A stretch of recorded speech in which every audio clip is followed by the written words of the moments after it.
This is Camden Court in the middle of Hampstead. These were the homes of some 200 people until the council moved them away into more expensive accommodation. And then...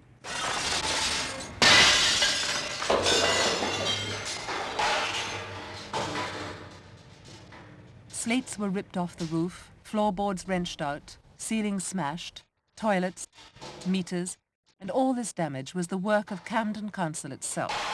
The council sent wreckers in to vandalise its own property. Nearly a year later, the building still stands. The Student Community Housing Group are trying to repair the damage to move new tenants in, and the people who once lived here now pay up to 10 times their former rents in alternative accommodation. So what happened?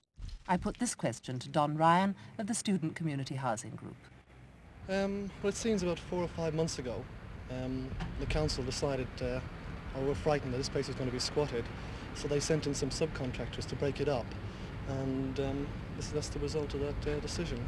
When they were doing this vandalising, really, because there's no other word you can put to it, were there any people actually living in the buildings? There were quite a few. In fact, there were probably 5 families in Block 2 and about 4 in Block 1, which is why they're not so badly vandalised. You obviously can't break a ceiling in when someone's living in the place. When you say they're not so badly vandalised, what happened to those blocks? The main damage there is a very efficient sawing off of the lead to the toilet, which will take a lot of trouble to fix. What was their reaction? I think they were very upset. One of them actually stopped some of the flats being vandalised in Block 1. That man was MacDonald. Lou has lived here for 16 years. Then just when he was recovering from a serious operation, the vandalism began. I'd been out of hospital about 3 or 4 months when certain demolition men came into the building. I challenged them, asked them what am I doing, and they said that they had authority from the council. And I said various things to them like, this is my home. I've been here for 16 years, I have a wife here, I have a decent flat here. And I said to them, can you please stop what you are doing? Because they were obviously using destructive weapons like pickaxes and sledgehammers and smashing flats in. But this sounds to me like the kind of really bad landlord stories we used to hear about private buildings when landlords wanted their tenants out. I've never heard of a council behaving like this before. Well, there are councils that do that, but for Camden this is an exception. Though there's signs that this is becoming a trend. They've done it in other areas since they've done this one.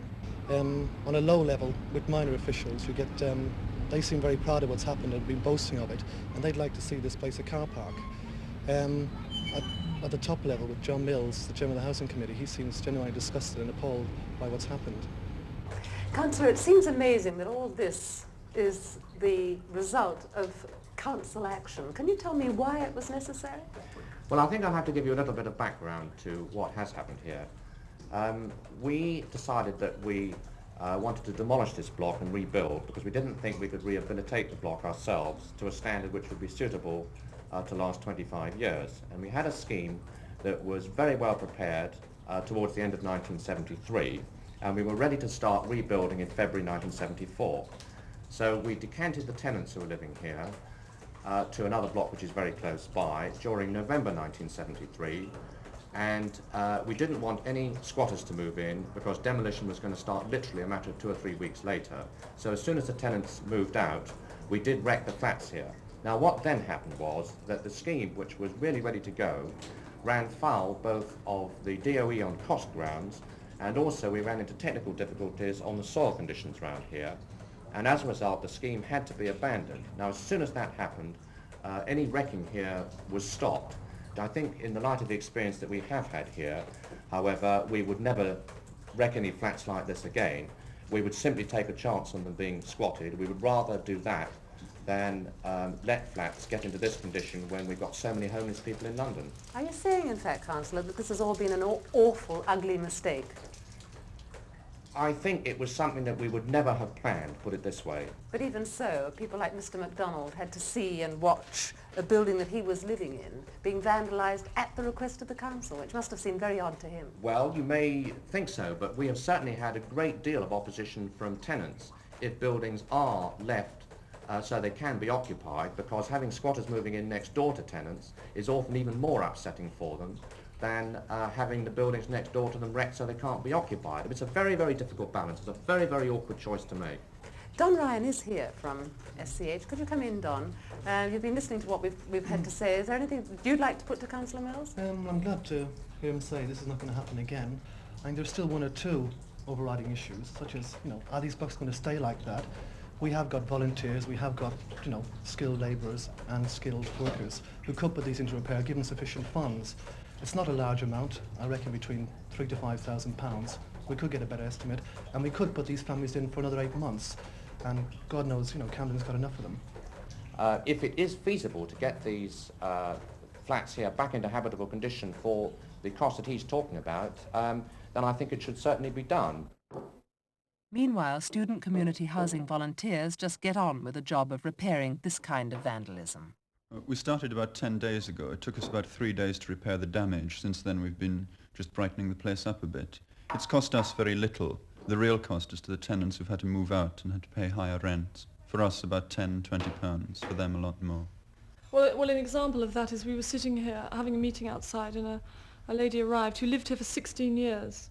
She lived in block 3 and she was paying 75 pence a week rent, and she loved living here. 18 months ago she was told the block was going to come down to move out. She moved out, is now paying £7 a week, which is 10 times as much. And she says she's overlooking walls and roofs. She's in a small modern flat which she doesn't like at all, and she was just really, really upset and perplexed at the fact that this block is still standing. In fact, other people are moving in now. Well, I think next time what we would do would be to move heaven and earth not to wreck the flats in the first place, and make sure that they were occupied, even if it was for a very, very short period of time.